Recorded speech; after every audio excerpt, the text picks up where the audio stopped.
Welcome back, everyone. Today happens to be day 7 of Fundamentals of Full Stack Development course from ExcelR. How was your day? We'll start with some conversation today. Meanwhile, I will quickly share my screen.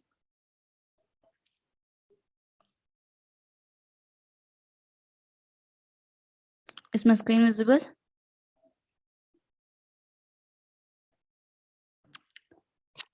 Is my screen visible? Yes.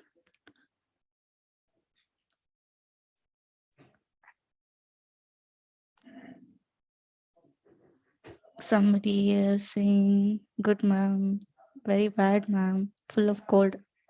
Okay. How many of you like winter here?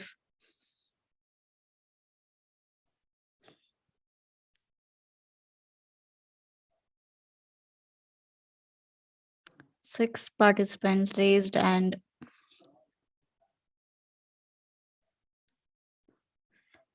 how many are outside Bangalore? How is the weather there?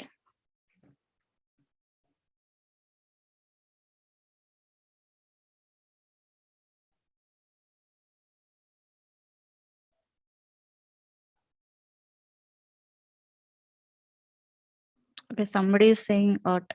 Okay. And one person is from AP and he's saying whether it's normal. Somebody is talking about the notes. I mean not uploaded. Amar, can you please respond on that? I've shared the notes actually, whether it has been uploaded. Notes or are not. available in the LMS, guys. Please check it. Okay, it's available. Please go and check now. You should be able to get it. Okay, somebody is from Shady. Okay.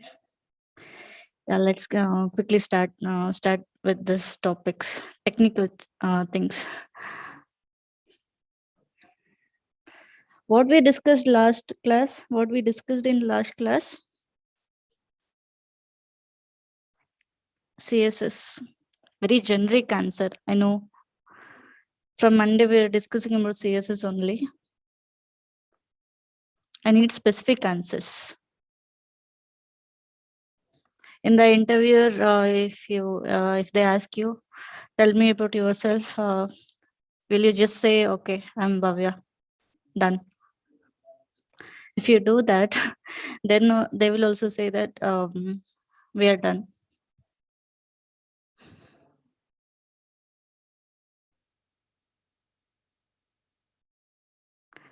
As margin, padding, position property, margin, padding, box model.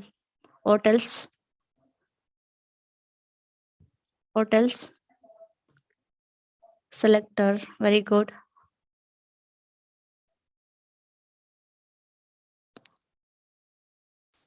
Let's quickly recap, okay? We started with CSS ID selector. As I explained yesterday, ID selector we will use when we want to apply some styling for only one element. At that time, we will go for ID selector. And this is the syntax. If we have an attribute called ID is equal to with this value para, then we should say ash para. Ash is for ID selector and para is the value of the ID attribute. And then we started with class selector. So class selector we will use when we want to apply styling for more than one element. More than one element and not for all elements. If we want to apply styling for all elements, then we can go for what? Which selector? Please ping me. Universal.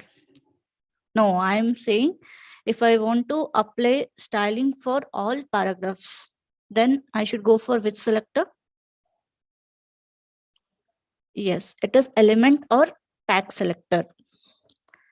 Class class also you can achieve, but then you need to apply the same clause for all paragraphs. Even if you include, say now you have done it, and after that one more employee will come and he will add some more paragraphs. For that paragraph also you should make sure that you should add these classes. That should not happen, since for your project you are maintaining some styling for paragraph. All paragraphs should have this styling, means you should add it as element selector. Okay, is that clear?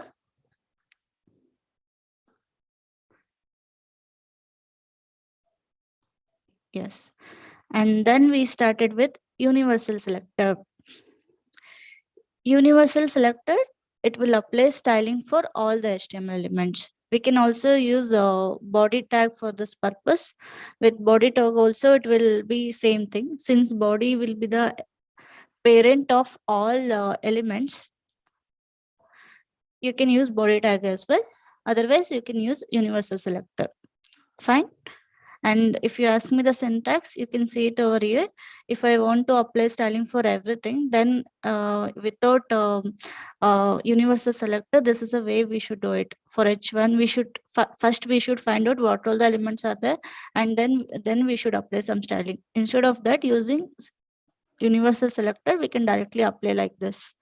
And now with universal selector I've applied this, and if for any of the child element, if we want different styling, means we can just apply it like this. Then specific styling, that is this is for specific child, right? That uh, will be given the higher priority compared to universal selector. Universal selector is having the least priority. Is it clear? And then we discussed about a grouping selector. So grouping selector, we will add it when we want to apply the same styling for multiple HTML elements. Say H1, for H1 and div, if I want to have the same styling, then instead of declaring or creating the rules separately, we can just do this way. And here you can see I've combined all, like we can combine ID selector, class selector and element selector together. Okay, and it should be comma separated. This is about grouping selector. And then it is descendant selector. Say for example, if you want only a paragraph which is under a particular div that should be given with some styling, means then you should go for descendant selector. Here in this example, if you take, we have a class here, section. Inside section we do have a paragraph. For this paragraph, if you want to apply some styling, means then it should be like this, space separated and p. This font size will be applied only to paragraph tag, not for any other element. For example, if I add some content over here, section, this font size will not be applied to section. It will be only applied to paragraph. We are not giving any styling for section here. We are just adding styling for paragraph. Is that clear? Is it clear? And here also same thing, div and p. This one also I explained. Only for paragraph it would be having color red, and for heading it won't be applied. And we do have one more paragraph here. For this, no styling will be applied. Okay. And then we discussed about the difference. For example, when we apply everything, ID selector, class selector, element selector, then ID selector gets first preference, and then class selector, and then element selector. So in this case, I've applied color with element selector as well, and ID selector as well, and as well as class selector as well. In this time, priority will be given to ID selector. If ID selector is not present, then it would be given to class selector. And finally, it would be for element selector. Only for common properties, I am saying, always remember in CSS, even if you define 100 rules, all 100 rules property and values would be considered. If you say, say for example, here if you define different properties, I've given the example also. I don't want to make change here. What I'm trying to say is, here, for example, say for this class, you will apply background color. And for this class, you will apply font size. And for this class, you will, let's say you are applying font family. Then all this styling will be considered for the element, H1 element. But the thing is, if it is common property, then only based on the priority that would be picked up. Okay, it is only for the common property I'm saying it will get the priority. It is not like it will ignore other styling. It will not ignore any styling. Are you clear? CSS will never ignore any styling. Only if there are any conflicts, same property, then only it will take the proper value from the higher priority one. Is that clear? Is that clear? Okay. Then we talked about div and span elements. Mostly it is used to group multiple elements. Div is for the block level elements and span is for the inline element that we discussed yesterday. For example, I have two blocks here with a heading and paragraph. And if I want to apply styling for this block alone and this block alone, using div tag we can group, and for the div tag we can apply some styling. And also similarly for in the paragraph, if we want to highlight some of the words or group of words, what we have to do is we have to group the element, then only we can apply styling, right? Then only we can apply styling. So what we have to do is, if we group it with div, then what it will do is it will create one more line that we don't want. That's why we should make use of inline element, that is span. With using span we can just group it. That will not change anything. It will not create new line and all. Then we can add styling. Is that clear? Clear about these topics? And then we discussed about most important properties like font family. If we want to change the font, like in the Word document, you can change it to Arial, Times New Roman, cursive and all, right? Similarly, with CSS also, we do have this option. Using this property, you can change the font. And if you want to see all the options, you can just refer the CSS docs. Not only for this particular property, I have just given the reference over here. Even if you have any doubt regarding any of the properties, you can just go and check in the CSS docs. Okay, and this would be the reference for everything. And then font size. Font size is for the changing the size of the font, size of the content. I'm sorry. We can either give it in pixel or we can give it as large, small, X large, like that. And then it is font weight. And font weight, it is used to make text bolder or lighter. Using this property, we can achieve that. And then line height, it is for a paragraph height that we discussed yesterday. And then we talked about text alignment. We can make it as center aligned, left aligned, right aligned, start, end, and justify. All these things are possible using text align property. And then we talked about text decoration. We can give underline for the heading and all. We can add underline. And then we talked about line through. If we want to cross the line or word, then we can give this value. Okay, and this is an example file. And finally, we talked about CSS box model. And CSS box model, mainly it would be consist of margin, border, padding, and content. If you and this would be interviewers favorite question. if they're taking interview for you people for HTML and CSS, means they will be asking this, what is CSS box model, and you should be ready with your answer.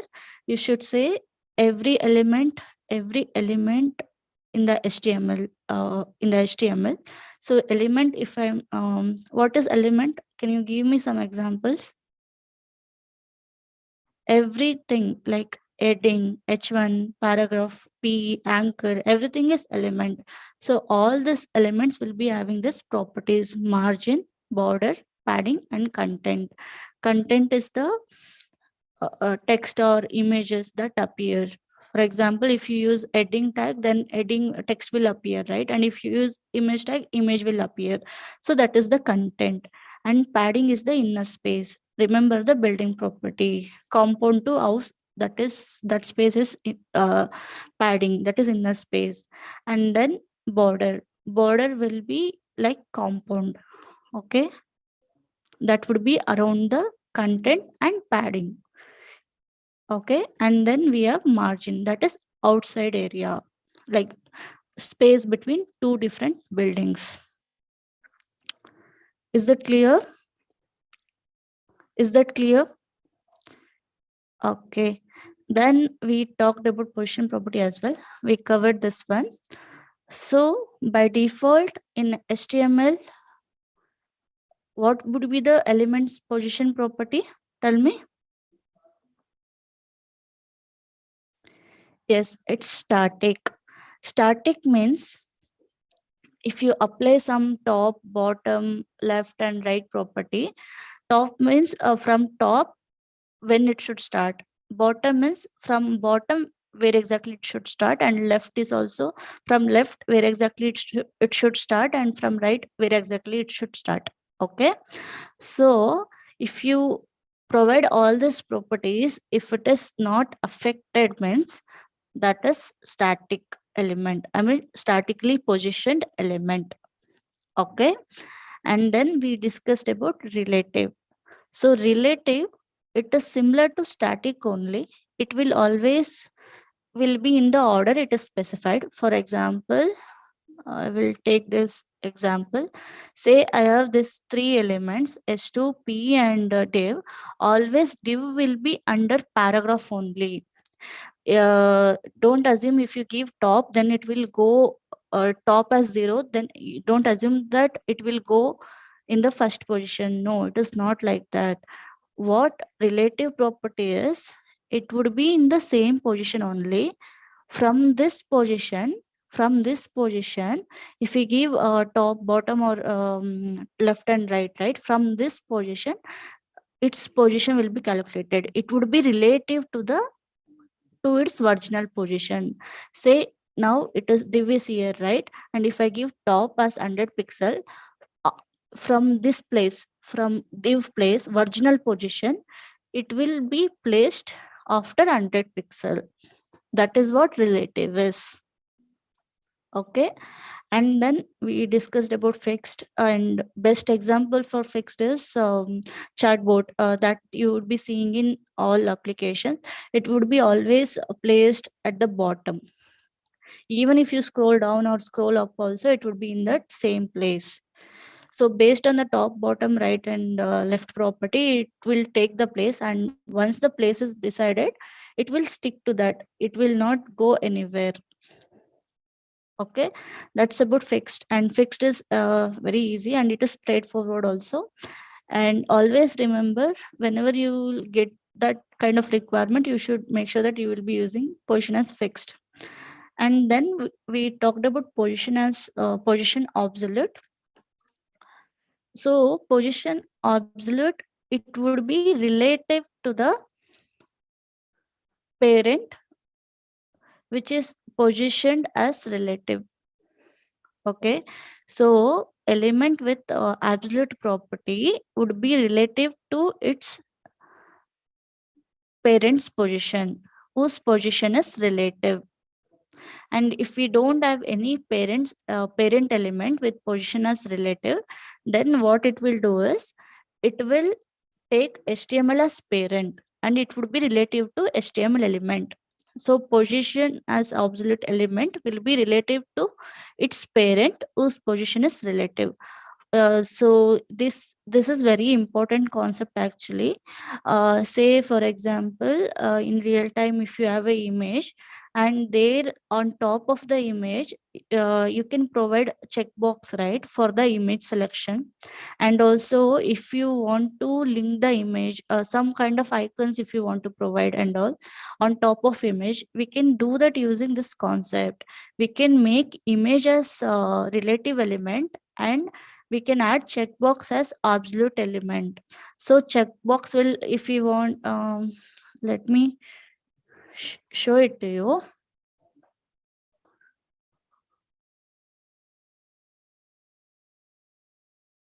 One second. So let's take this example. Let's assume this is image, and on top of this image,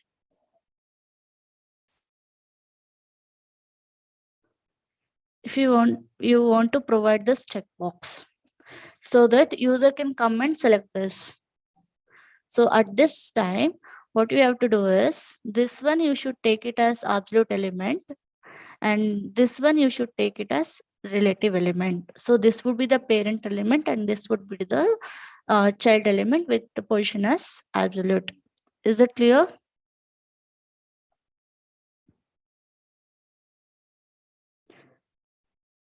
Yes. Then we'll start with, don't save. Okay. Then we'll start with today's topics. First one is adding icons. So this is very famous actually. If you are you aware of Fontasm? Have you heard about Fontasm?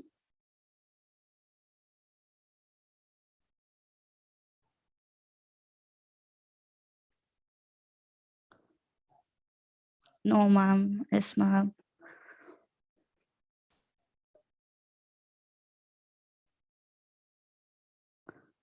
Okay.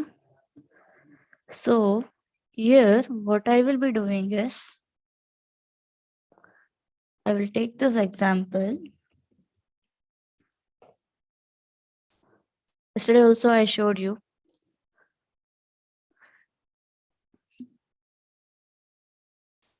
Can you see some icons over here, which says Android, which says iOS, and Facebook, LinkedIn, Twitter, blog? How can we create this? Any idea? How can we create this? One option is we can download SVG image. We can download this image like Facebook image, and we can just insert it, right? That is also possible. If you download this Facebook image with a circle on top of it, you can achieve it. That is also possible, right? Don't you think there would be better option in the IT instead of taking image with circle on it? You might have already seen. Let me go back to Amazon. Let's find anything, whether we can find anything over there also. See, there is a map icon over here, right? This is also there. How can we add all these things? And you might have seen delete icon, comment icon, WhatsApp icon, and all these things. There are plenty of options. I am not saying I'm covering today I'm covering Fontasm today. I'm not saying that is the only option available. We can also make use of Bootstrap also, or we can make use of some images also, and there are plenty options. Most of the website uses Fontasm icons for that. Fontasm icons. Okay. Now we'll take a simple example. What I will be doing is I will be creating new file, fontasm.html. You can give whatever name you want, and let's learn how we can include it.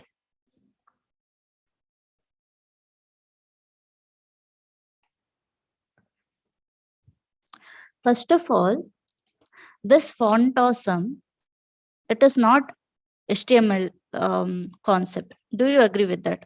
It is not part of HTML. Do you agree? For example, if I create new style class here,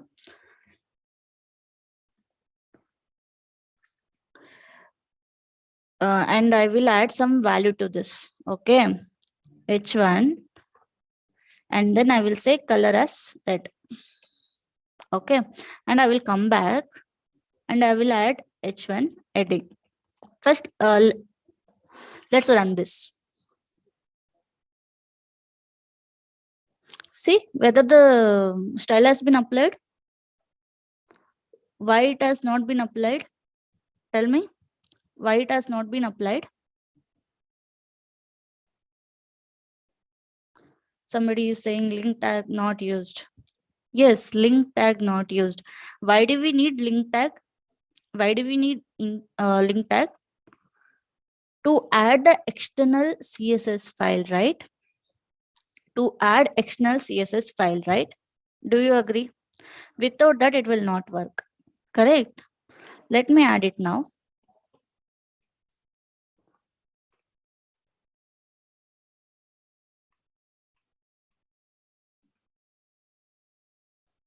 So then I have to provide a href link for that. And then it is style dot.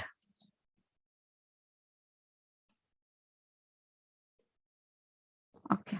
Now if you see, it has been applied. So what I did, I imported external file, right?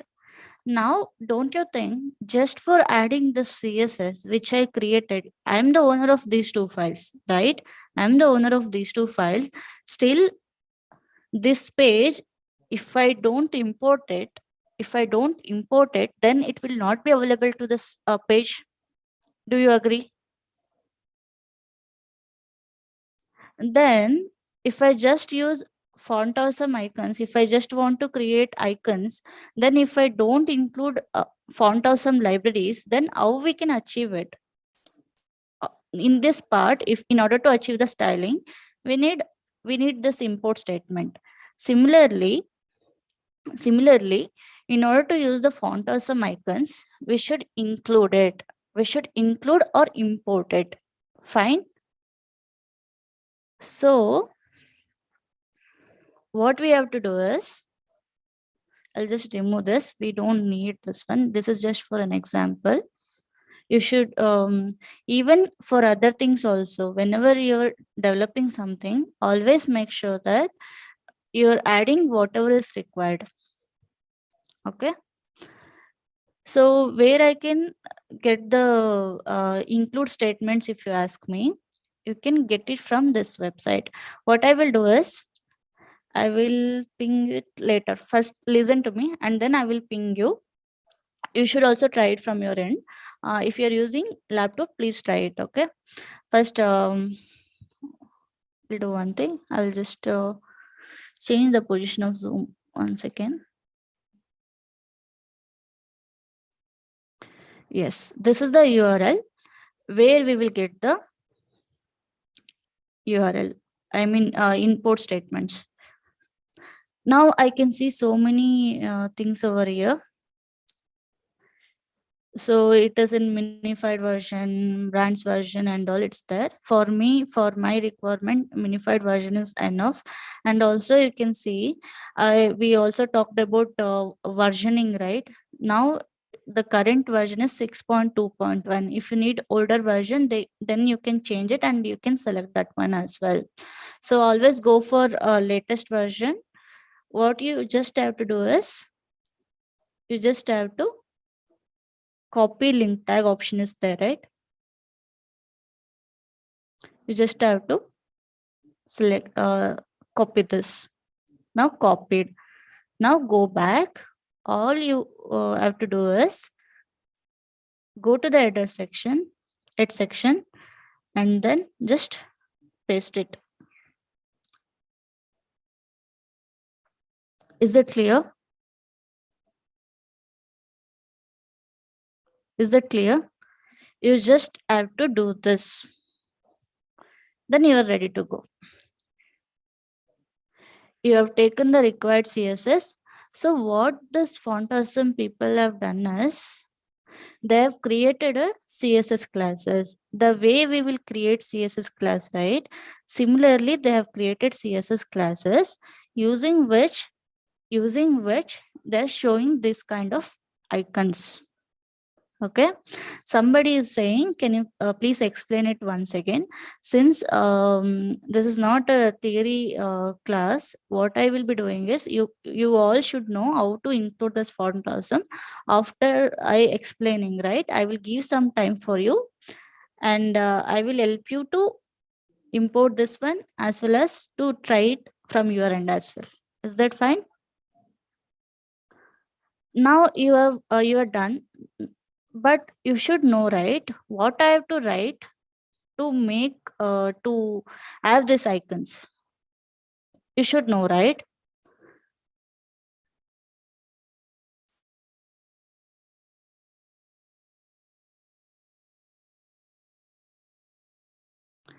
So what you have to do is you should go to the official website of Font Awesome.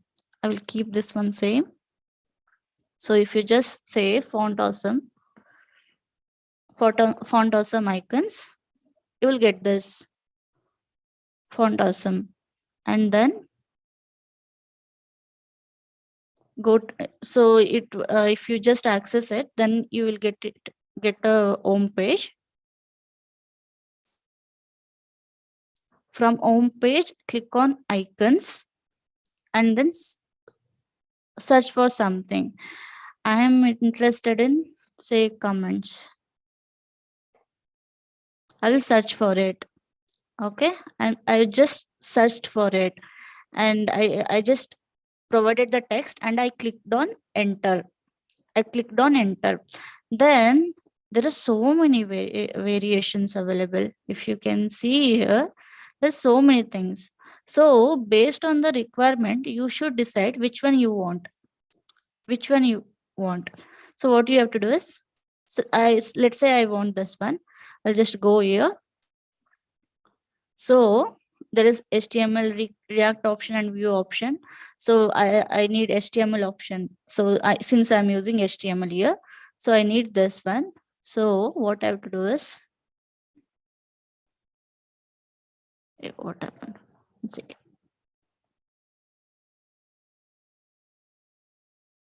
It will copy SVG code. One second, let me try it out. Just copy this line as it is. And then I'll say comment. Now what I will do, I will just go back. See, it is providing this icon. And if I want to change it, say now I want this icon. Just click on that and just click on this. It will copy the content. Okay, it will copy the content. I'm just clicking on here and it is copying the content. Again, you can just paste it over here. And now if you go and see, you're getting these icons. Now what I will do, I will search for different thing now. Now we'll do the same thing as here. Okay, so first we have Facebook and then LinkedIn and then Twitter and then blog. And on click of that, it should go to Facebook, right? How can you achieve that? So let it be here only. So here what I'll do, first I will search for Facebook. My requirement is to add Facebook. I will take this example, or this is better. I'll just copy this and I will say, I'll just copy this one. Now, if you see, I have this, sorry, it has not been copied. It has been copied now. Now, if you see, so my first requirement is done. I have this Facebook link. What I have to do is, you can add some padding over here so that it will look better. What I will do is, I will add anchor tag. So you might have remember, we can add, how we can make image clickable. How can we make image clickable?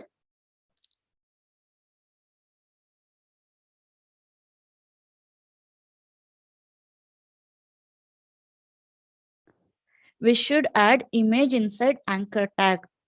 Then we can make images clickable. Similarly, if you want to make this icon clickable, we should surround it with anchor tag. Okay. And then here I will say, and then here I will say href is equal to, and we'll go to here and click on this. So here it provided this URL. Just go and paste it. Okay. And what I will be doing is I will add some styling over here so that some spacing will be there in between the links. Style, and I will just copy this one. This is just for your reference. And A will add some padding. Okay. I will give 10 pixel. See, this is done now. Now, if I click on this, it will take me to Facebook site. Now I want it to be displayed in different tab altogether. So I will give target, and there I will say blank, so that it will navigate to another screen. See, we achieved the first one. Now what is there? It is LinkedIn. I will just take 2 examples, and then I will you people should try it. Okay. Okay. First, next what we need is LinkedIn. I will help you. Okay. Don't worry. If you are not following me, it's okay. I will explain it once again. Next is LinkedIn. So LinkedIn tag is there. Just click on this, it will copy. And then what you have to do is, sorry, it has not copied. Now copied. So I will add it inside anchor tag, and then I will say href. If you want the href, what you can do is you can right click on this, open link in new tab. See, just copy this URL and paste it over here. And then target is equal to blank. See, it has added the padding also. Without padding, it was not looking good, right? Now it has applied. Just click on that. Right, done with the requirement. So similarly, you can do it for other icons as well. Okay. Now it's your turn. Overall, using laptop now.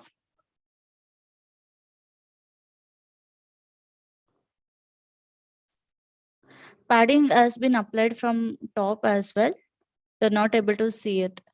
I will give more padding now. You can easily understand. Just why it is not applying? Let me check on this. Why it has not been applied?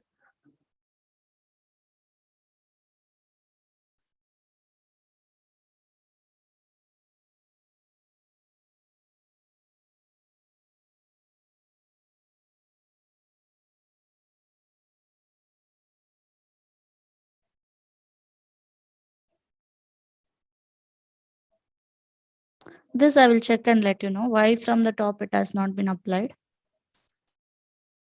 Since it is the first element, it might be. I'll add icons.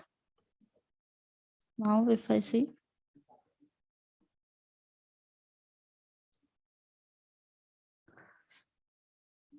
Yeah, let me check on that and I will get back to you on that. Okay. Why padding has not been applied.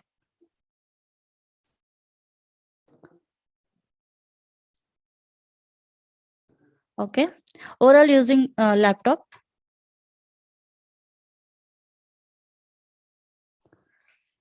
Please try this one.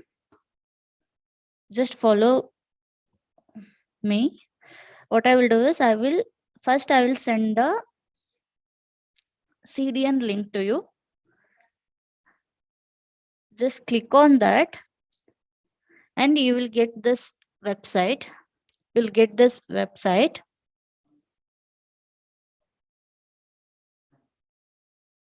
Here there will be copy link tag option.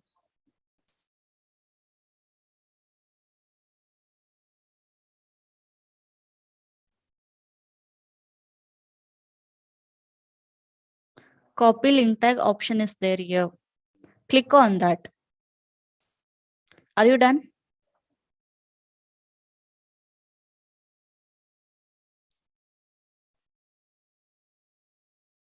Are you done? So once after copying, go to the editor and paste it anywhere in the edit section. Anywhere in the edit section. It can be here also, no issues. Tell me once you're done.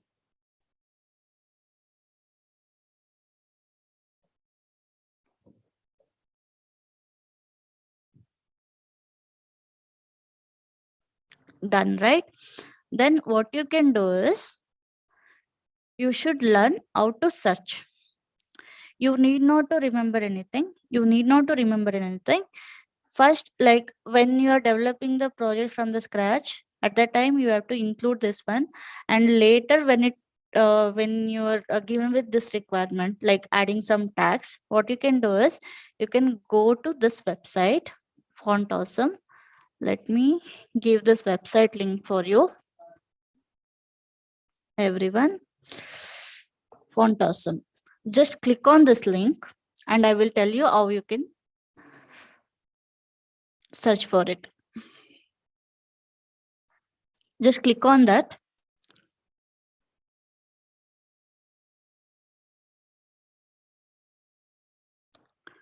Go to icon section.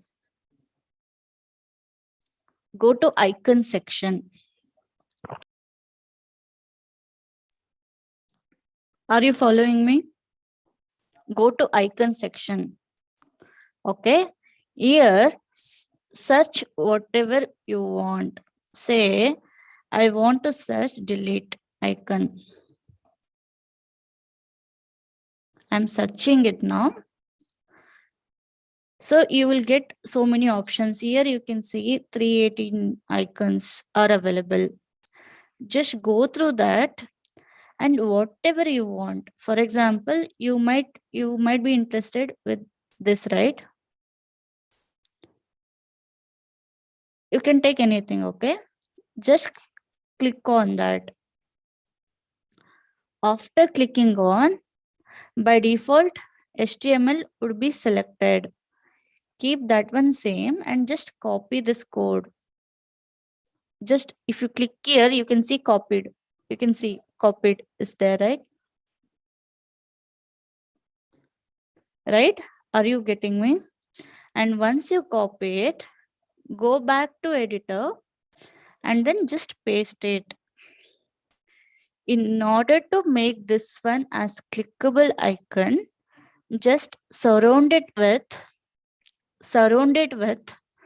anchor tag. Surround it with anchor tag. And then you can give href attribute and target attribute. You can give any href attribute. In order to get the href, right, you can just search for Facebook and I'll search online. Okay, Facebook. Sorry, what happened? I'll just search for Facebook, and this is the official website of Facebook.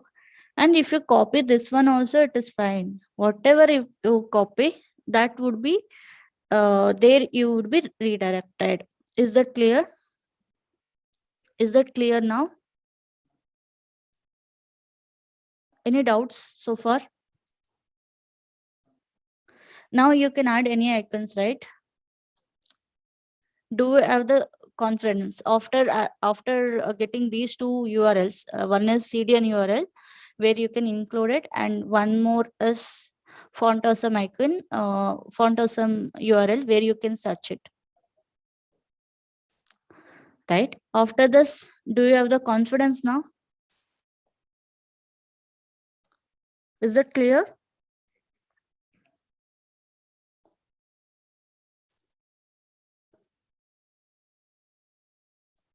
So I will just provide notes.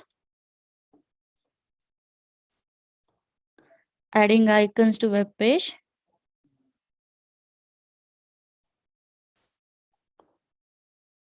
First, what we did, we should import Fontasm library.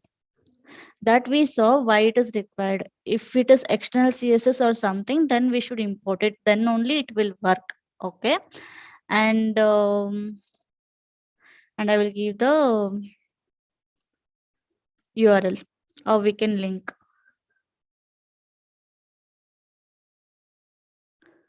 Once you get this, you have to copy first link content. It is not like you have to copy only first one. You can't choose between the options. You can select whatever you are comfortable with.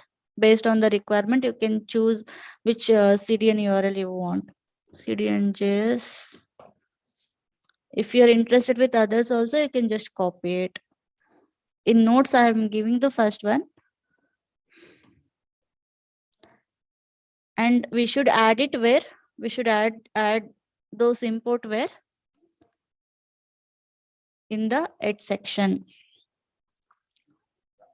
And then you're good to go. Once it is added, you can use icons based on the requirement. For example, if I need comments, then I can include it like this. And then if you want to search for all the icons, then here is a reference. And let's copy this.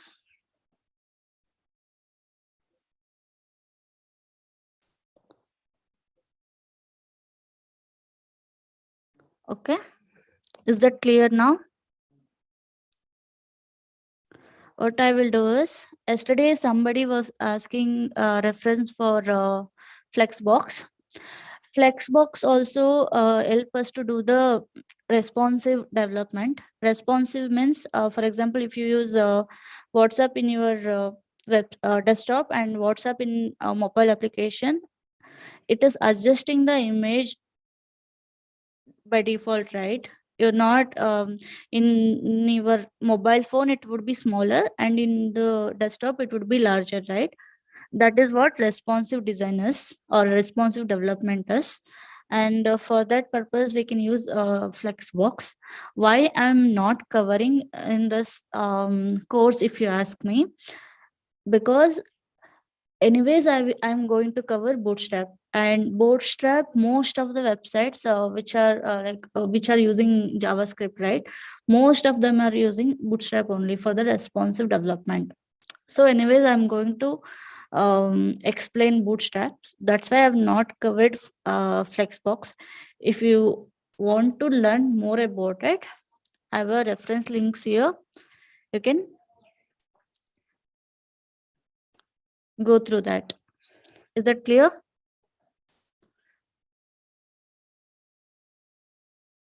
Is that clear? And so many people are asking doubts. I will come back to you. Maybe after the Bootstrap session, we'll keep some 10 to 15 minutes for the QA. Okay. Since most of them have understood what is fontasm and all, and how we can include icons. Uh, so we'll just take the next topic. Is that fine? In fontasm, you just have to remember how I can import it, and then how I can search for it. Nothing else. You need not to remember any syntax. Okay? Is that clear?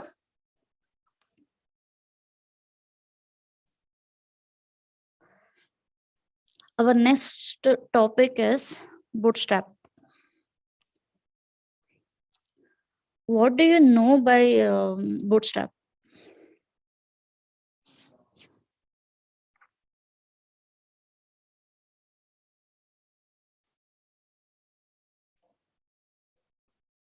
It is predefined classes, spelling. What is the spelling? Okay. Ready-made architecture, Bootstrap, already written codes library. It helps to give responsiveness. Ready-made code, Bootstrap is predefined classes and responsive websites. Very good. That's the answer I wanted.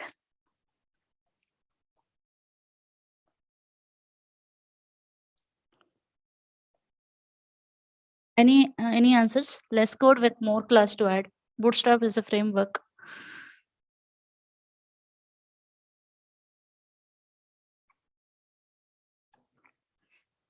Then what is the difference between CSS and Bootstrap? Why we need Bootstrap?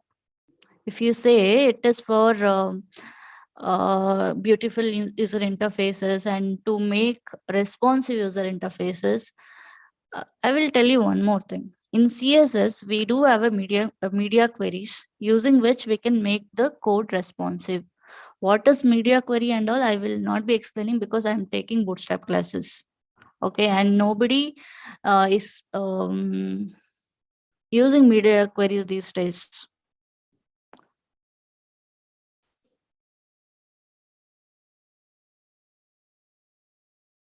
Using media query also we can achieve responsiveness.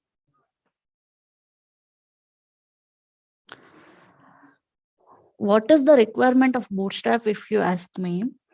Just imagine now, in order to make, here I will take this example. In order to make this Facebook icon and all, we have included some CSS, right? Just imagine, in order to create this icons, we have to write a code, means it would have taken more than 1 or 2 days. Do you agree? 1 or 2 days. And this one, creating the icons and all, it's a generic requirement. Generic requirement is, it is not useful only for your project. It can be used in other websites as well. Most of the websites needs this kind of icons, right? So that's why what Font Awesome people have done is, they created one library using which we can just include those classes provided by them, and using those classes we are good.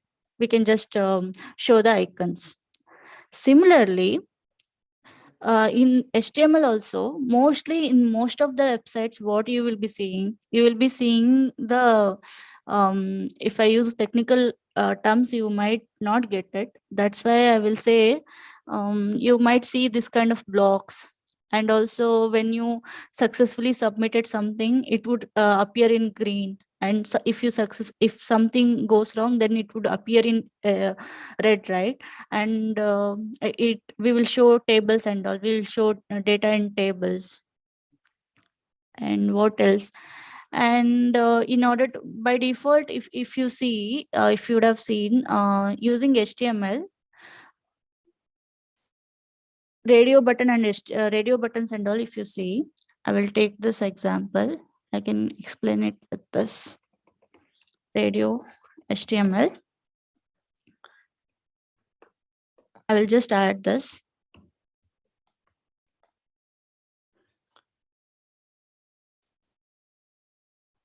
Type is radio. I will just add this one, okay?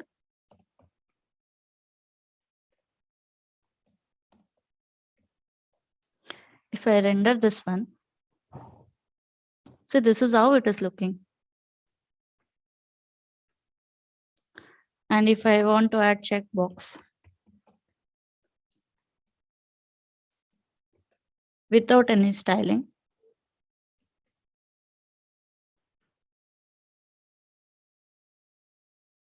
why it does not? Okay, 1 second.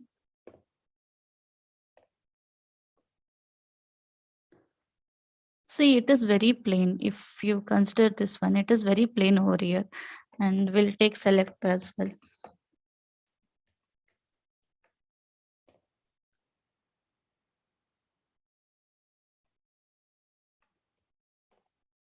I'll take the same one.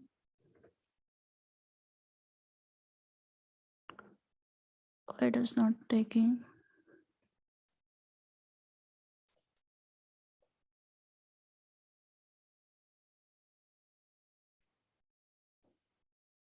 Why it is not saving my content? Yeah, now it got saved. See, it is very plain over here. And in order to make this one looks better, we have to apply style, right?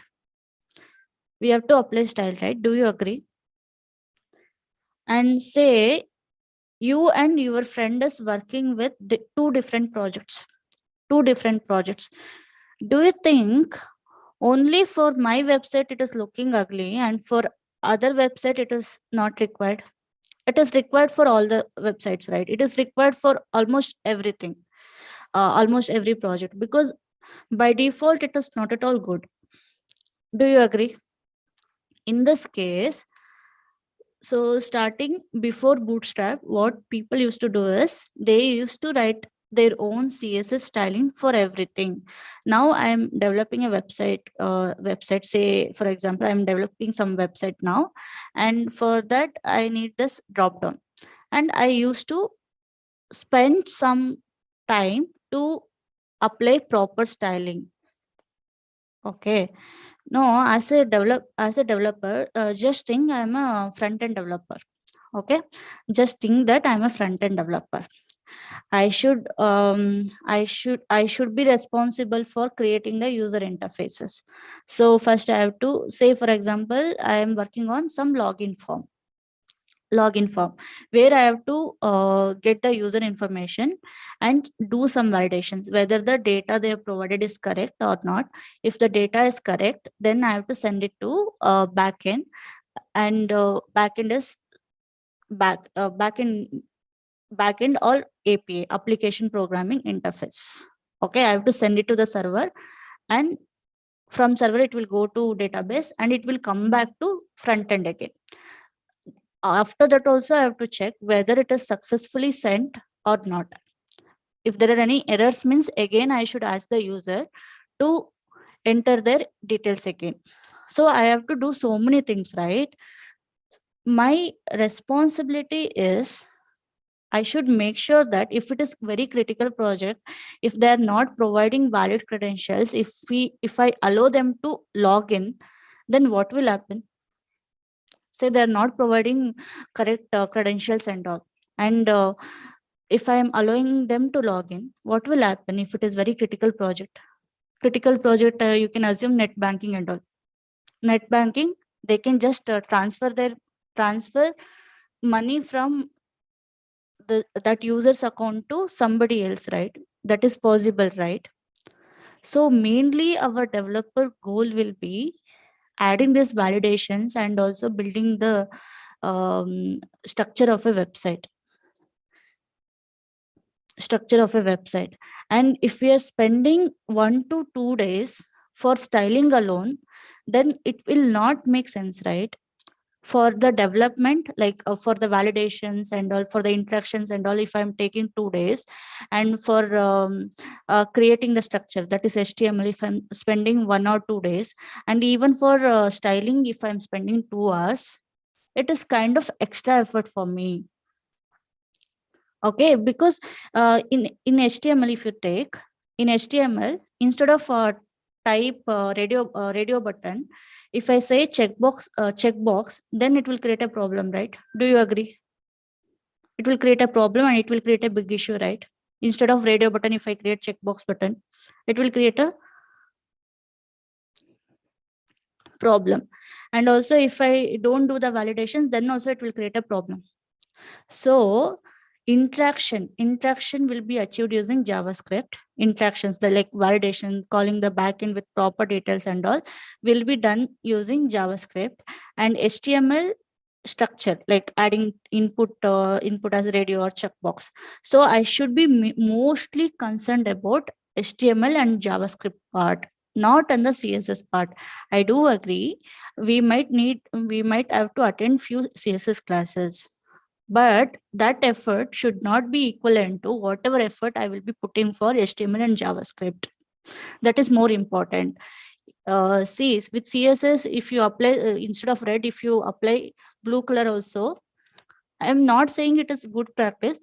I'm saying it will not create production issues. If I use this term, it won't be good.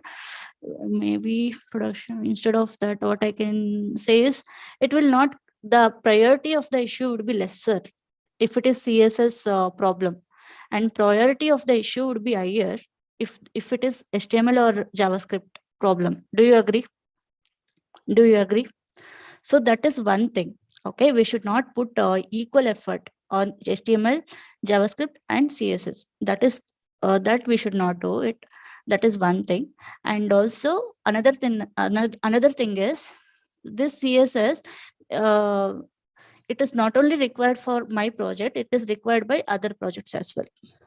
Okay, so since it is generic requirement, what Bootstrap people have done is they've created inbuilt classes. What I just have to do is I have to import Bootstrap before using any library, like external libraries like font or so. We should import it first. Okay, we should import it. After importing, I just have to make use of those classes provided by Bootstrap people. In this case, I'm making use of classes provided by font awesome people. In the Bootstrap case, I have to make use of Bootstrap classes. Is it clear? I need not to worry about for a font awesome. Did I go and check what is there inside this for brands for Facebook and all? Did I go and check? No, right? So similarly for Bootstrap also same thing. We need not to worry what they have written. All what we have to do is we just have to import it and use the classes. And one more interesting thing it provides is responsive. Responsiveness I've already explained. I've already explained it to you. Only thing is Bootstrap will provide a few classes which we have to use to make our page responsive. Okay. These two are the advantages of Bootstrap. Now, if you ask me, uh, what Bootstrap uses means Bootstrap uses HTML, CSS, and JavaScript frameworks. Okay, it will make use of HTML, CSS, and JavaScript to create the controls. Later we will come. I'll show you what all the controls available and all. Is it fine?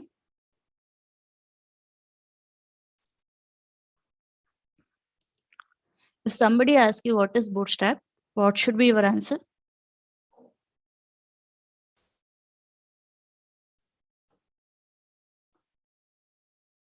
What should be your answer? Tell me. 1 second. What should be our answer? It's a collection of predefined CSS classes. It's a collection of predefined CSS classes. Like the way we will write our CSS code, right? Even Bootstrap people have done the same thing. They have a predefined CSS classes. So we already seen, right? For example, if I apply some external CSS, external file, then if I import it, then I can use it, right? So Bootstrap is also external CSS file only, and we will import it and we will make use of it.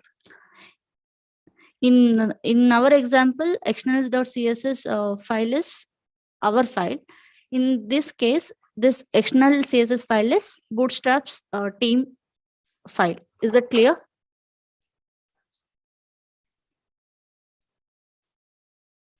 And main use of Bootstrap is to create beautiful user interfaces, and it will make our screen responsive.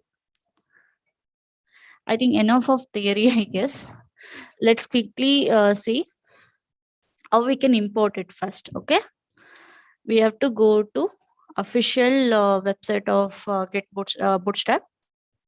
That is www.getbootstrap.com.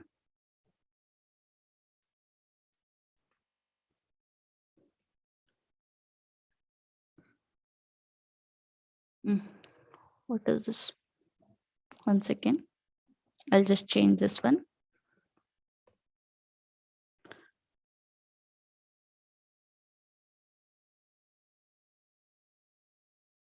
Why it is taking me here?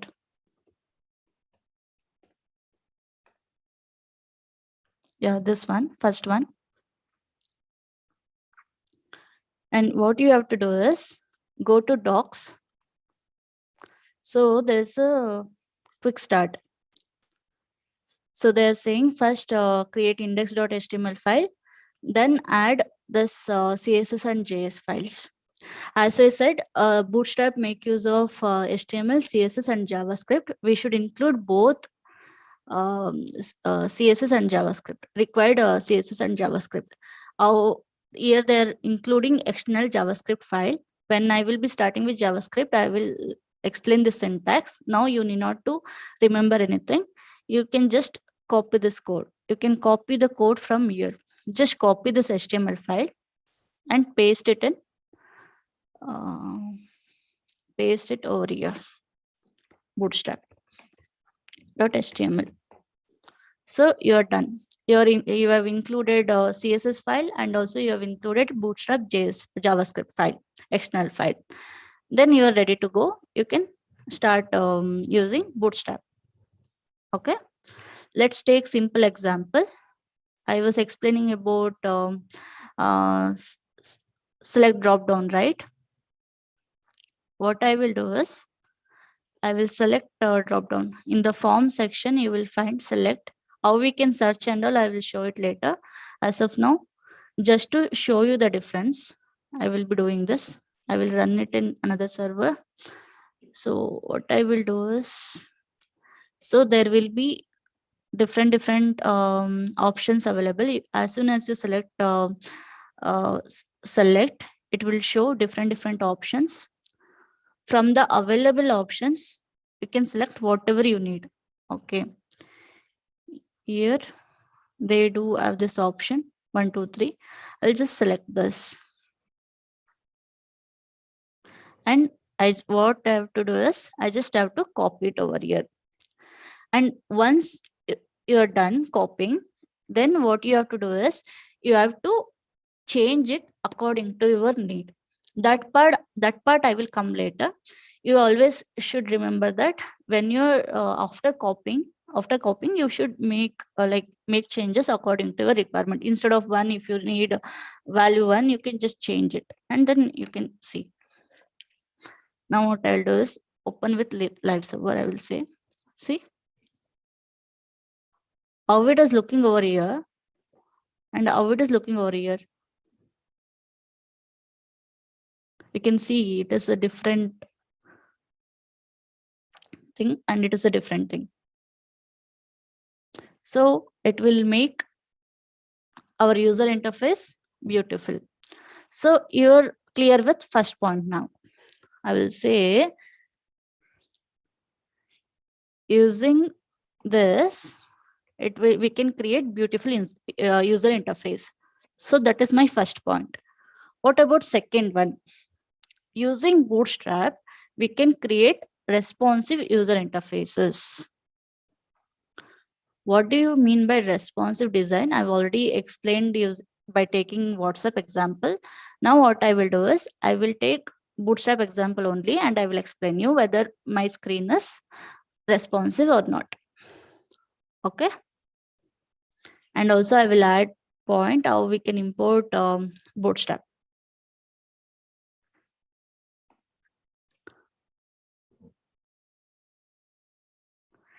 And you might be thinking over here, when I was explaining it section, I was saying this script should be part of it only. Actually, the script is part of it section only, but we had created over here. It is always good practice to include external script after this, like just before the body ends. Why, if you ask me? Say JavaScript is the place where we will be calling the backend and all, right? Do you agree? Anybody is there in the class? So that is the place where we'll call backend, right? So just assume if you add script in the it tag itself, you know, in HTML, it will go line by line. First head section and then body section. It will be like this only. After select, if you add div, it will go one by one. Okay.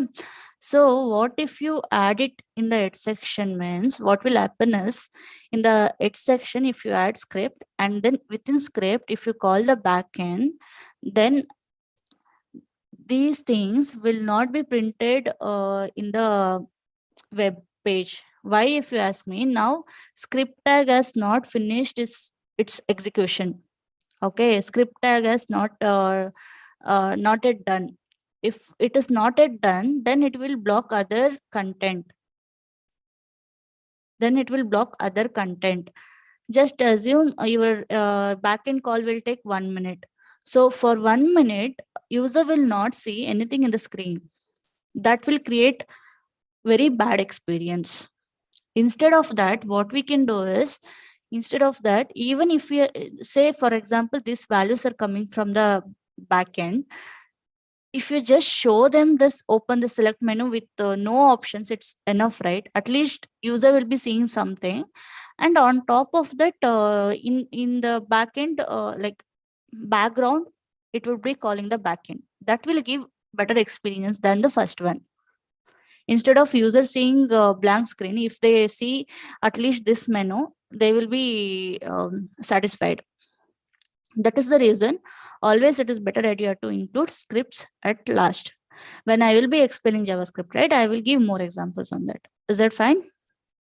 You should not get confused with this syntax, default syntax. That's why I'm explaining. Now we'll go back to the responsive design. Okay, how can we make a responsive design using Bootstrap? I'll say responsive, and then I will create this. Okay, first I will create, I need the skeleton.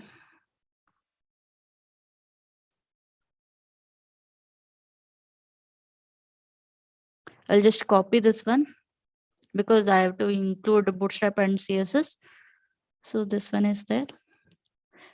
For time being, you can move this one also here, since it is not doing any backend call over here.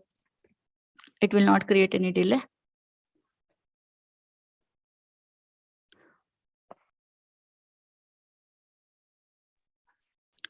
So when we are writing something, we should always follow some approach, right? When I talked about Descendant selector, I gave an example. So if I want to apply some styling for the inner element, okay, for example, if paragraph is inside div, then only this styling should be applied. Do you remember that? And if paragraph is outside div, then that styling will not be applied. Do you agree? So when we want to create our page, responsive page, right, at that time, Bootstrap people have given some standards. Okay, and we should follow that. What they are saying is, inside body tag, first create div tag. Okay, inside body tag, first create div tag. And for this div tag, apply one class called container. Container or container fluid. Two options are available. And if you ask me what these classes will do, these classes will add some spaces and all. And what is the difference between container and container fluid? If you ask me, container will take specific width. So what will happen is, with container, if you use, it will add some padding left side and right side. And container fluid, what it will do is, it will take the entire width. It will take the entire width without padding left and padding right. So you can use any one of these options. Always go for container fluid, I can say. It would be better option, because we don't need extra padding. We want our website to cover everything. That is based on the screen size it should occupy. That's why go for container fluid. Then what you have to do is, after container fluid, create one more div. And this time class should be row. I should explain about this row now. Okay. Every row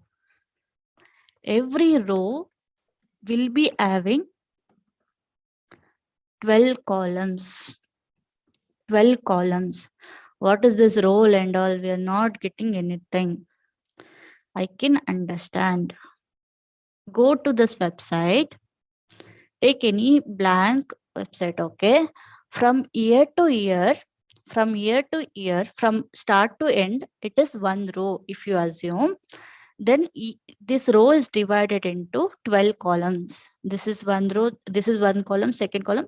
Like based on the screen, it will be divided into 12 equal pieces.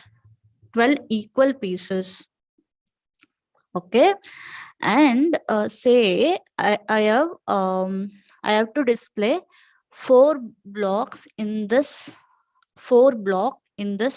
row. Means what I have to do is, if I have to give equal size for each block, how I can divide? Each block should take how many columns? If I have 12 columns, and I have 4 blocks, each block can take how many columns? It is 3, right? And say for example, for the first block, I want to give 5 columns. That is the requirement. I have to give more like columns for first one. It has to occupy more space. Columns is nothing but more width, you can assume. Okay, more width it should take. Then I have to give for first block only. If I give 5 blocks, 5 columns. Okay, for first block only, if I give 5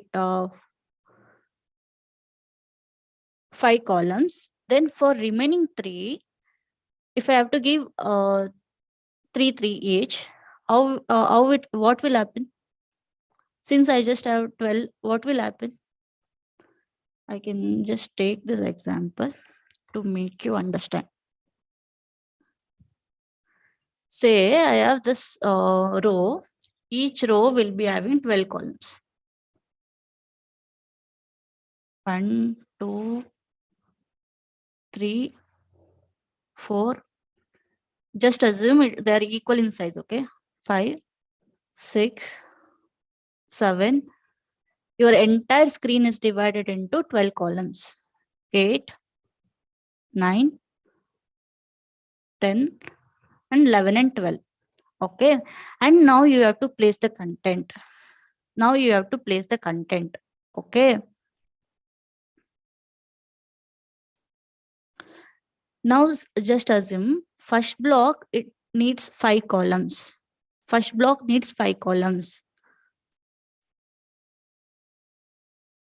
Use this.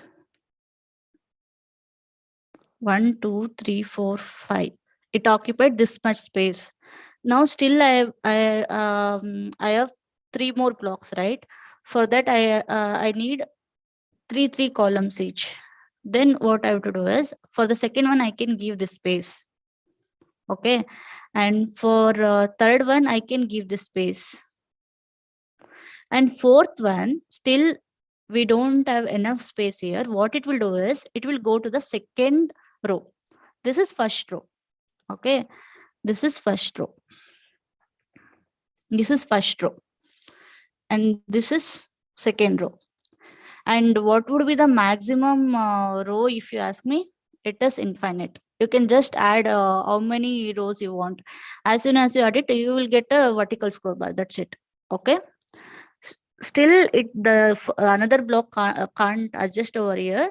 What it will do is, it will go and sit here. What I'm doing. Okay. This is how it will work. You might have seen in Amazon. We will show orders, right? So if you see this block here, 1, 2, 3, 4 block is there. 4 blocks are there here, right? This one is occupying 3 columns. This one is occupying 3 columns. This one is occupying 3 columns. This one is occupying 3 columns. See, that's how they have done it. Since we do have this grid system, this is called grid system. Okay, this is called grid system because every row has 12 columns, so it would be equally divided. So that's why when you look at the screen, everything will be aligned properly. Let's quickly go back and do the coding. Okay, now you understood. Now if you ask me how to specify how much how much columns you can take, if you ask me, using call class. And here, what is the syntax, if you ask me? So just assume, now you got to know, we can divide the columns, right? Now you got to know how we can divide the columns, right? But for the large screen also, if it takes 3 columns, and for smaller screen also, if it takes 3 columns, then it would be very small, right? For then it would be very small. Do you agree?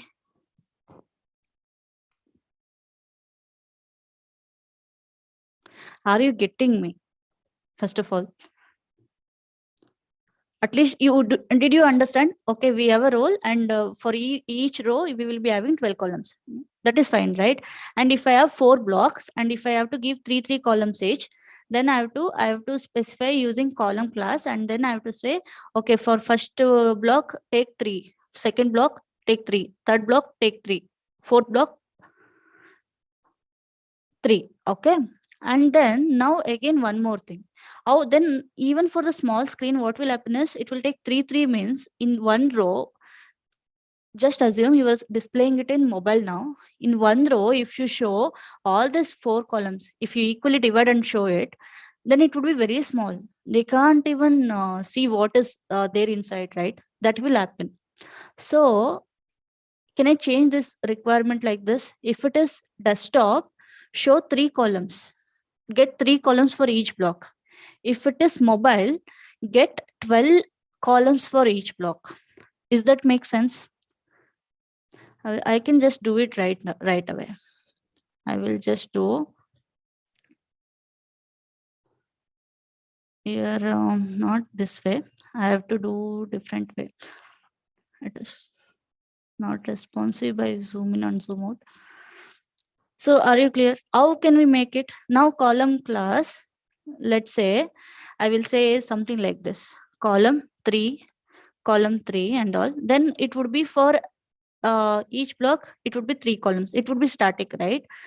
How can I tell the system for large screen, give it as 3, and for smaller screen, give it as 12? How I can tell, if you ask me? Using property called values called small, medium, and all. Okay, so now we should understand what is small screen resolution, like what should be the value for small screen, and what should be the value for extra small screen, what should be the value for medium screen, and what should be the value for large screen and extra large screen. Okay, now we'll try to understand this concept. There are different let's try to understand the resolution of different devices and what value you should keep. Okay, so first one is extra small, and the example is mobile. If mobile devices will come under extra small category, and for this, what value if you have to specify means none. You need not to specify anything for the extra small one. Okay, we'll come back to this syntax later. When we will call this screen as extra small, if you ask me, if the width is less than 576 pixel. Okay, and next one is mobile. So just imagine in the mobile only different width will be there, right? So you can see, you can assume bit larger one, mobiles, or you can take it as tabs, then that will make more sense. Okay, so if it is tabs, then you should specify it as small. So tab will be 577 pixel, greater than that and less than 768 pixel. And similarly, medium, tabs and desktops. Some desktop will be medium in size. So for that, you should say MD. And the resolution, if you ask me, greater than or equal to 768 pixel and less than 992 pixel. And next one is large one for desktop. You should provide the property value as LG, and it would be greater than or equal to 992 pixel and less than 1200 pixel. And then we have extra large. Again, desktop or monitor, like that you can assume. You know, all desktops will not be having same size. Greater than or equal to 1200 pixel and less than 1400 pixel. And last one is extra large. Okay, and here also it is desktops. You should provide the value as XXL.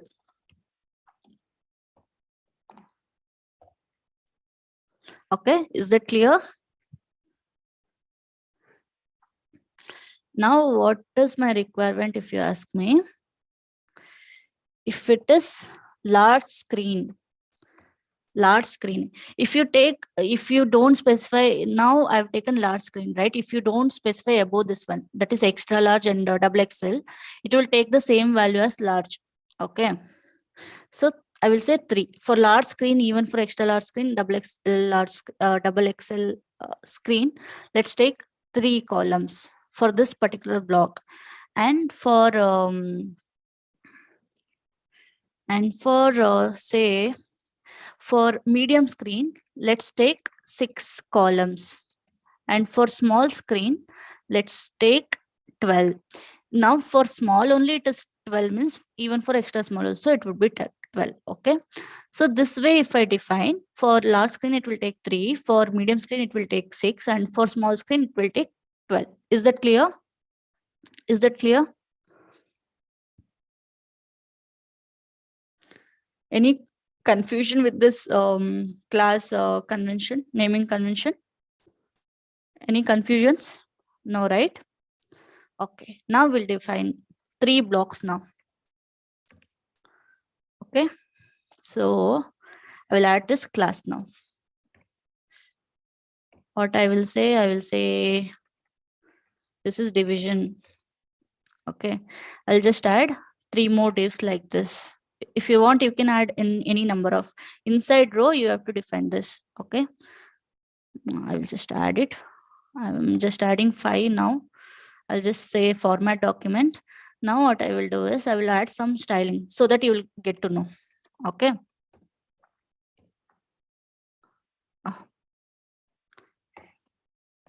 Div, I'll say height as 200 pixel, and then width I need not to specify. See, since it is responsive design, we are already decided for this width, already give this much, take this, like that we already decided, right? So no need to give width here, it will take by default, because we can specify height, then we can specify border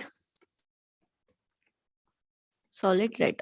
I will just make it as 5, and then I will just run it now. See, you can easily see, right?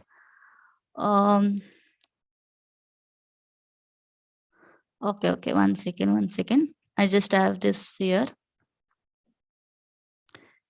You can easily see it, right? Now what I will do is, this is large screen. I'm using large screen now. Okay.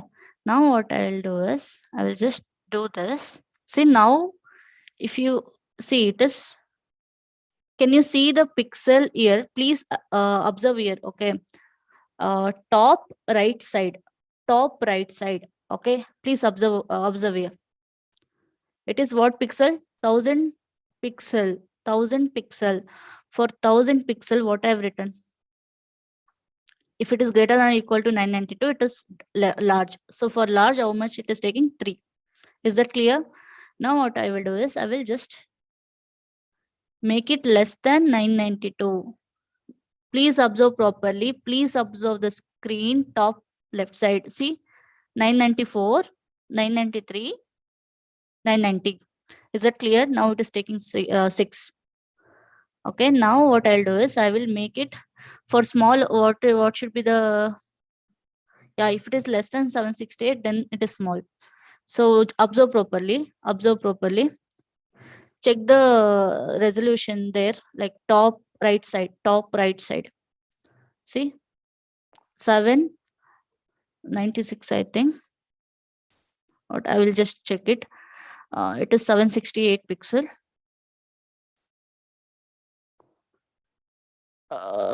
Yeah, see, 769 also it is occupying 6 only. It is medium screen. And if I just lower it, now 767. Understood now? Understood now? If you take like, if you ask me why it is taking more padding here, because I have outer padding as well. Like I've applied it for div directly. That's why. What I can do is, I will add some extra, say section 1, like something like this. I can just add.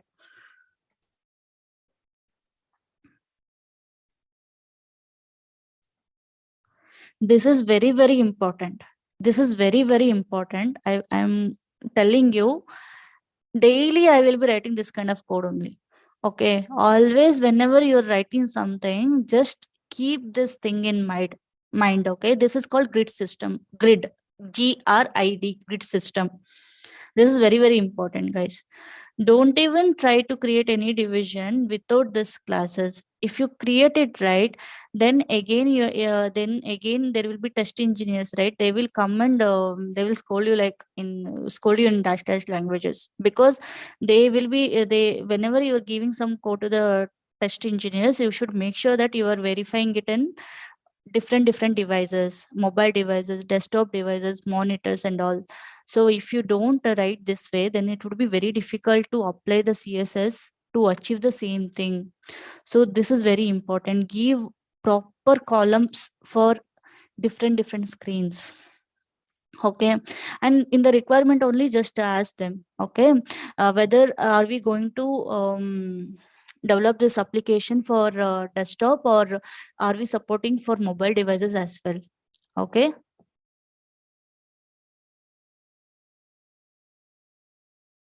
Okay, is that fine?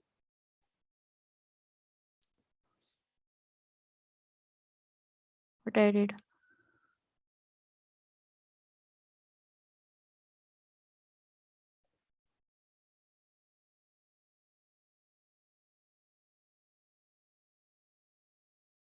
Yeah, I just have to remove this. Is that fine?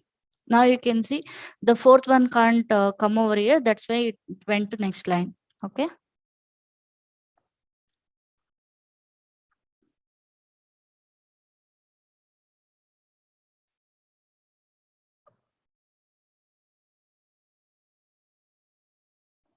Any questions so far?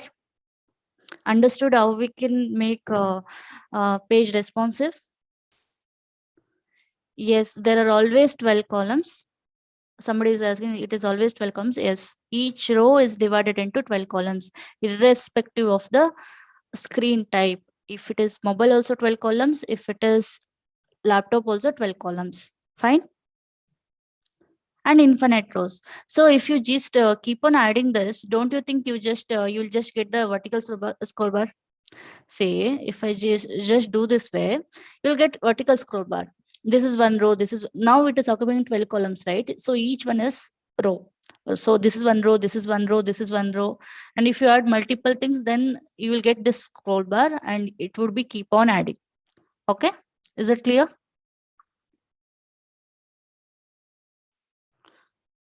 Okay. Now we understood about the responsive design. Now let's try to understand how we can make use of this Bootstrap code. Okay. So what we will do is, based on the requirement, we will go and get code. We will go and get code from Bootstrap website. Say for example, I had the requirement to create a select drop down. So what I did, I went to Bootstrap website, and there I searched for select drop down, and then I took a code from there, and then we can modify it according to our requirement. We'll take some examples. Okay. We'll create a table today using Bootstrap table. So I will take this example. So my requirement is simple. I will take this here only. I want to represent student data using table. Okay, and table should have USN number, or I can say ID, student ID, and then student name, and say what I can add, department. Okay, department CSI is like that. Okay, I have this requirement. What I will do is, instead of me creating table, if I create, you already know how it will display. Instead of me creating table using Bootstrap, I will achieve the same thing. I will just create this one. First, I created an empty file. Then I will go to this website and I will copy this code, which will import the statements. And then what I will do is, what I will be doing is, first I will follow their standard. Okay. So I will start with div class is equal to container fluid. I will always follow this. Okay. I will always follow this. Whenever I'm creating a simple app page also, I will follow this. Div class is equal to row. Now we are done with the basic things. And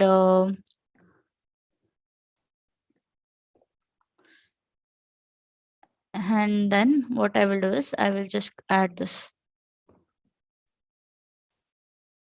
column. I will just say this one. This is for extra small syntax. We need not to specify anything over here. It will take, even for extra small only 12 means, for even for others also it would be 12 only. Okay. So now I'm done with the basic structure. What is my requirement? Table, right? So I will go to this website, getbootstrap.com. I will go here and I will go to docs, and here I will search for table.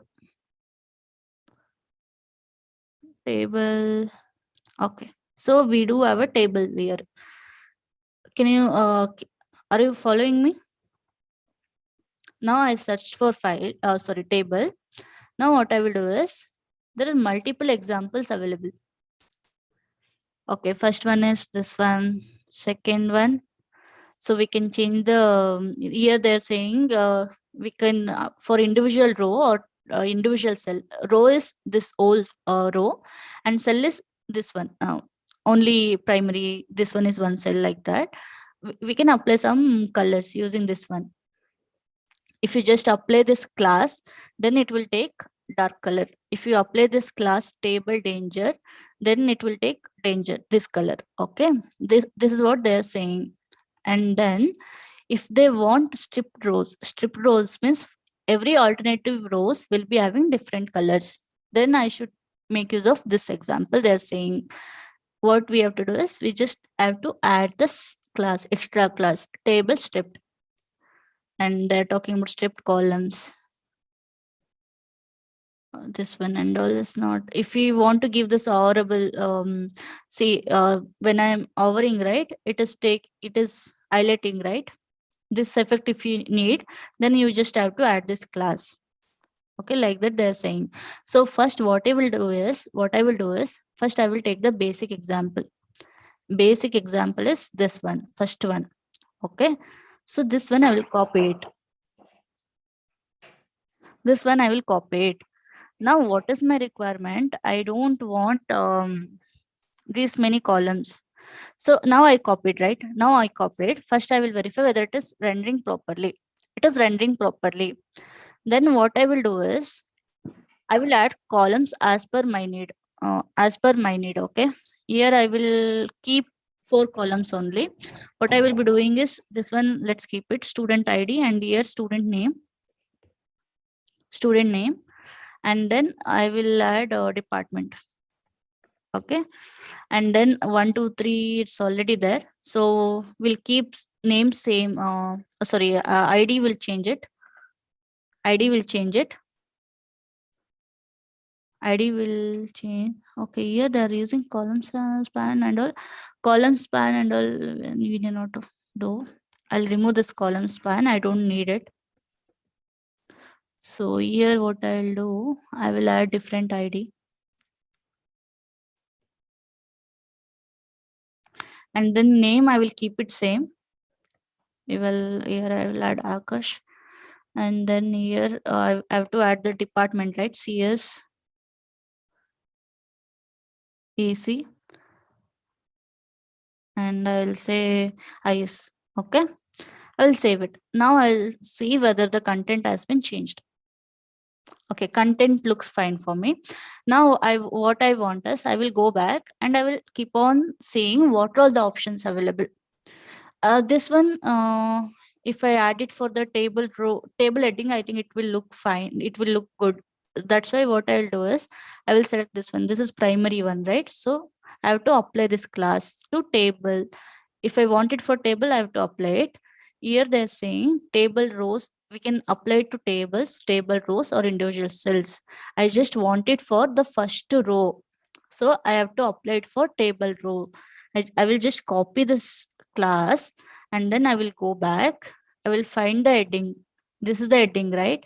Here what I'll do, I'll add this class. That's it. Here I'm adding it.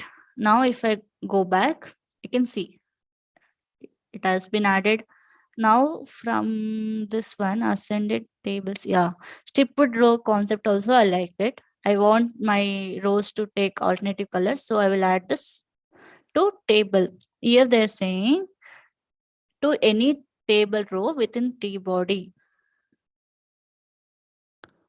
So use table strip to add zebra stripping to any table row within the T body, they're saying. And so what I will go do is I will apply it over here. Now if I go and check, see it has taken that one. Now what I want, we'll see what all the options available. I don't want this dark feature and all. This looks fine for me.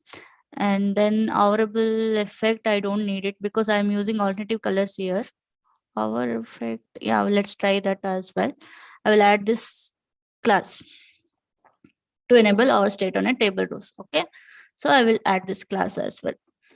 So now I will go and check. See, as for the first and 3, it is not having any effect because already color is same. That's why you can easily see. For the second row, you can easily see that. And then table hour is there. Table dark feature I don't need. Strip it table hour.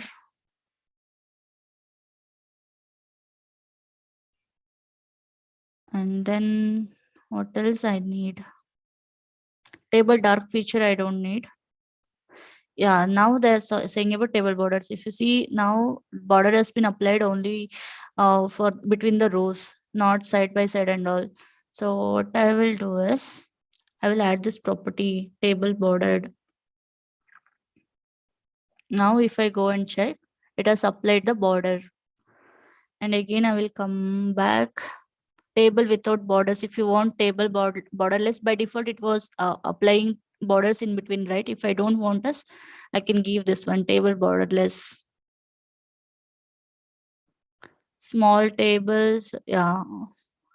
If it is small table, it need not occupy this much of space, right? That also we can do, but it is not required here. Vertical alignment and all is there. For what is vertical alignment, if you ask me, like now it is center aligned, right? If you want it at the top and if you want it at the bottom, what classes we should apply, something like that it is. I think this much is enough. So this is how we will build it in real time. First copy the code, change the values according to your requirement, then then you just have to go through all the properties if you require, and you can just add whatever you want. Here you can see for first column they have this scope is equal to row property they have applied by default. That's why it is looking in bold. Okay, you need not to know what they have applied and all, what classes they've applied and all. If you know this much, that's enough. Even in the interview, if you tell them, okay, how we can include Bootstrap, how we can import a Bootstrap, and how you can search for it, it's enough. You need not to remember anything. Even if you ask me now, I will not be able to answer it. What I have done is, I just went to the document. First I should search for whatever I require, and then I should just go through that. First copy the basic code, basic table structure, then modify your data, modify the data, and then apply classes. That is how we will work. Okay, any doubts?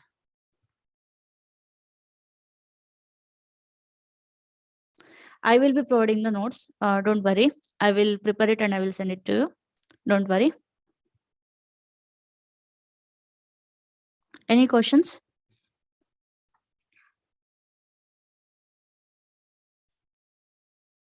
Any questions on this topic? When we will be covering the project, right? When we will be doing project, every controls I will be taking from Bootstrap only.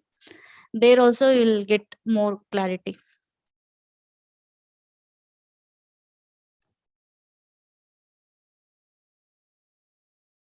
Any doubts?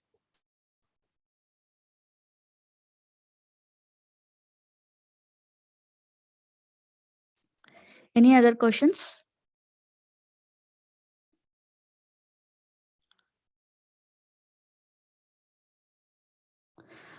Somebody is saying, ma'am, Bootstrap hard to understand. Don't understand it. I'm only saying it to you. Don't understand it. See, you already have the requirement to show the data in table, right? You already know it. You what you want? You want table. Just come to the Bootstrap, come to Bootstrap website and search for it, and you will get the basic code. Just take that basic code and start implementing on top of it. Is it clear? Don't try to understand what they might be adding and all. That is not required. Okay.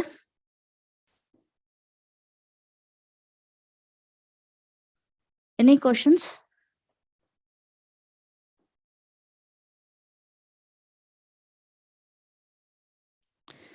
Somebody is saying in Fontasm, what is that version? Is it HTML version? No, it is different. It is different than HTML version. CDN version is, you might be knowing, right? Every time you will get a notification from WhatsApp for WhatsApp update. So every time when you update it, it will be a newer version. So starting they will develop one code and they will release it as version 1. And when if they keep on adding, they will be keep on working on, and they will be keep on adding enhancements to it, and they will release it in between. At that time they will specify version. Any questions?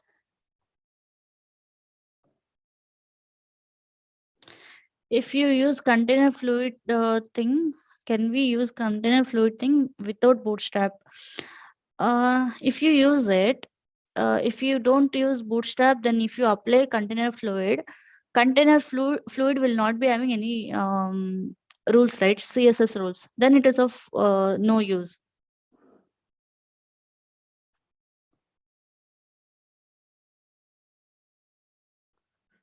So for any other questions?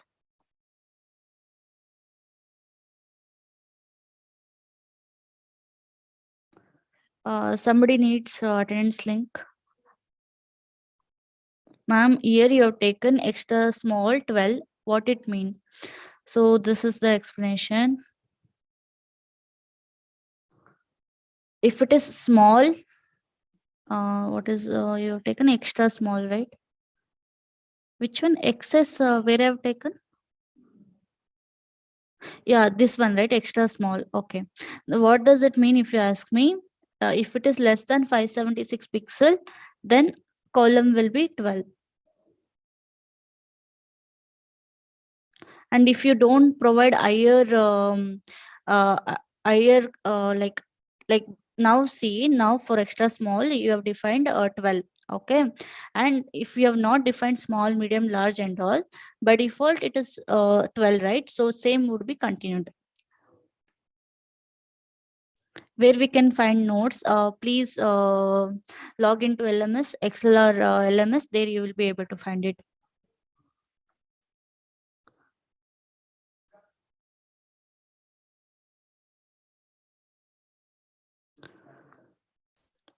So now if you ask me, we if we just know Bootstrap, then is that enough? No, it is not at all enough. You should know CSS also. Why, if you ask me? See, Bootstrap are the standard classes. Okay, Bootstrap are the standard classes. And let's take this example. In your website, you want by default Bootstrap is giving the colors in blue and all, right? And if you want to override it, then you can make use of custom CSS. Their effort would be lesser because you already have some code. On top of it you have to change it. Their effort would be lesser, so you should know CSS also.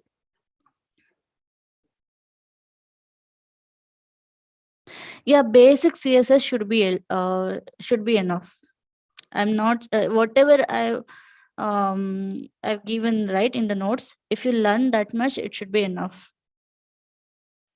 CSS, HTML, if you know that, that should be enough. You can build your websites.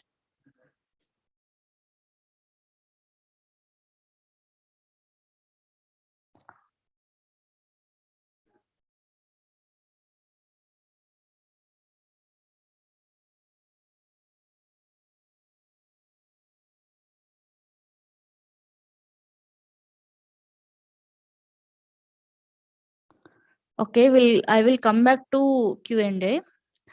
Guys, tomorrow we will be starting with JavaScript. We have done with HTML, CSS.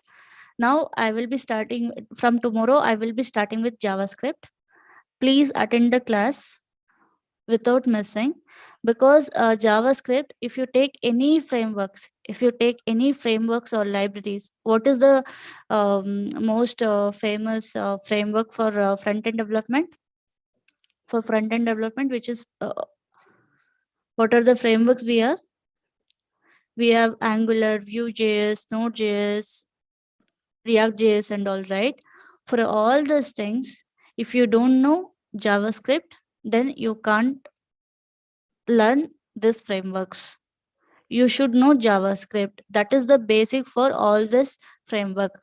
If you don't know front end, if you don't know JavaScript, and if you want to become a front end developer or a full stack developer, means it is not at all possible. JavaScript is very, very important. Using HTML and CSS, you can just create static page. In order to make your page dynamic, dynamic means in order to add some interactions, you need JavaScript. That I will be starting tomorrow.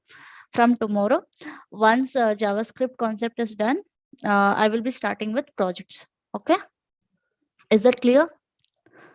If you don't have any questions, you can leave the session. I will be continuing with the people who are having doubts. Okay. Thank you so much for attending.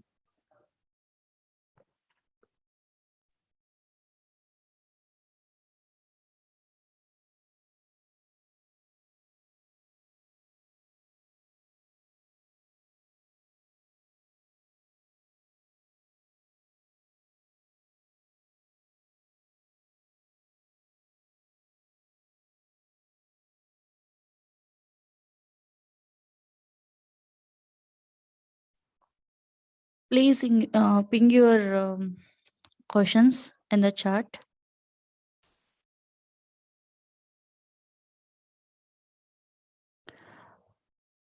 How do we specify which element should be placed inside which area of the grid? Sorry, it is so confusing. Can you please provide more information on that? Any questions or any feedback? Anything you want me to change with my teaching? Include responsive code in notes, ma'am. Sure, I will do that.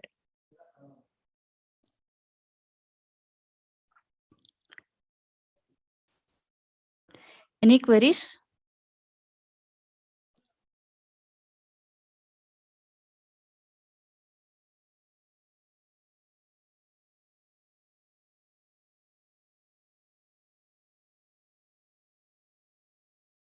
Any questions? 2 messages. The way you are teaching is extreme. Oh, thank you so much, Kiran. What are the major difference between CSS and Bootstrap? Major differences with CSS. With CSS, you have to write everything from the scratch. With Bootstrap, you can make use of CSS written from from Bootstrap stream. You can just include the CSS, and on top of it, you can do some minor changes. So CSS means you have to write everything from scratch. Okay. Any other questions?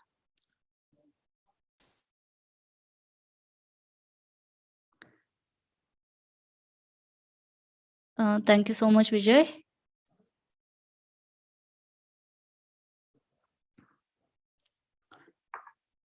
How can we master HTML and JavaScript? Is there any way to learn those in funny way, ma'am? See, except technical stuff, even I can crack jokes, or we can talk about other things other than technical stuffs and all.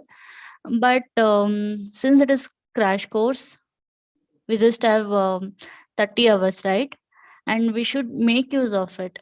I finally, after 30 hours of content, I should get the satisfaction that you people have learned something. If you want to learn this in funny way, I will check for references, and if there are any, I will let you know. Okay. Very nice. Thank you. Thank you, Kirtana. Any questions? We just have 1 minute left. If no questions, we'll end the session. I'm just asking, is there any website to learn like playing games? Okay. Is there any website like playing games? I have to check for it. I've never tried how I can learn something by playing games. I really don't understand also. I will check for the reference. I will try to do some research on that part. Thank you, Mohit Pandey. Thank you so much for your feedback. Thank you, Joar. Just and then anything else?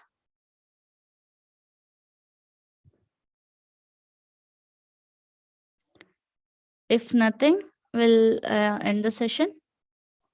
We'll meet tomorrow, and we'll start with JavaScript. Okay. Till now we have done only static development. We'll do the dynamic development from tomorrow. Sorry. Thank you so much. Bye.